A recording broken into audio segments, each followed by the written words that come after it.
So I'm in an underground food complex in Kobe here, and it's fully amazing, folks.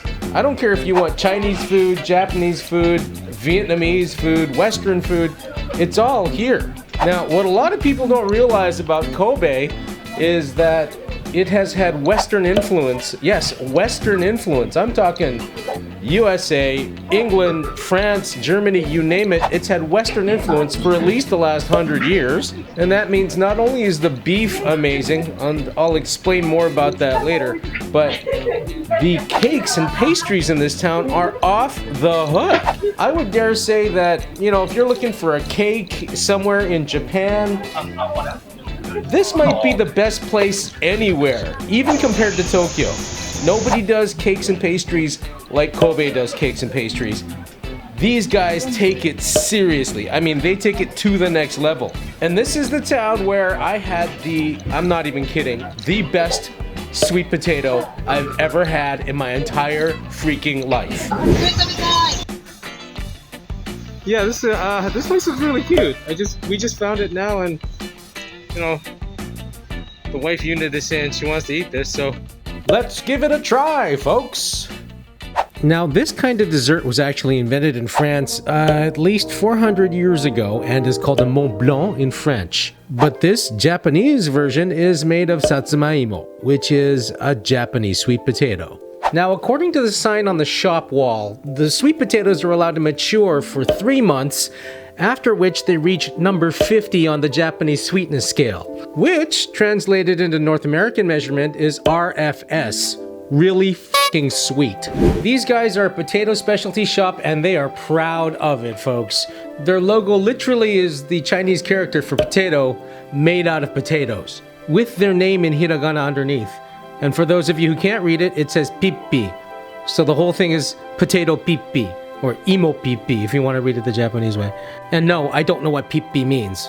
I think it's just the sound. The entire shop is potato themed and colored, and that makes sense because potatoes are all that's on the menu. And you can see the menu on the right side of the screen there, and you wouldn't expect it, but you can have your potato a number of different ways. In addition to the Mont Blanc, which I already told you about, right next to that you've got the yakimo brûlée, which is kind of like a crème brûlée with a potato. So it's got a layer of custard on it, and they burn it on top for you like that. Next to that, you got your regular extremely sweet roasted potato, as they put it in their words. And underneath here, you've got the yakimo ice, which is kind of like a la mode. It's a roasted potato with a scoop of ice cream on it. And finally, on the lower right-hand corner, you've got the yakimo honey butter, which is roasted potato with honey butter on it. Mmm. But because we came all the way from Canada, we decided to splurge and get the Cadillac of all the menu items, and that would be that purple thing on the right there. I mean, apparently it's so good that it's even been featured on TV. Okay, so here's what you get when you sign up for this thing.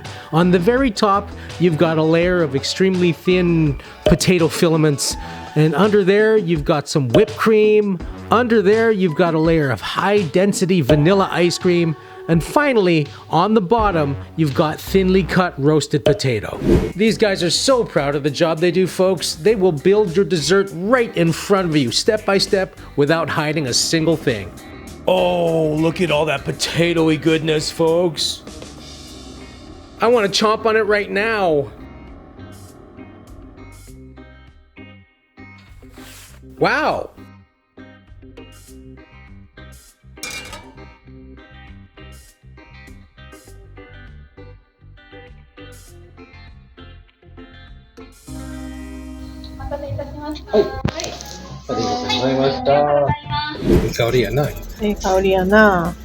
Wow, I can't believe how good that is. That purple potato, it tastes like cookie dough, if you can imagine it. It's got that kind of roasty, sweet, sinfully good carbohydrate kind of... I said this before, but it's true. It's got like this flavor that echoes around in your head. And don't forget to like and subscribe. Lots more content on the way.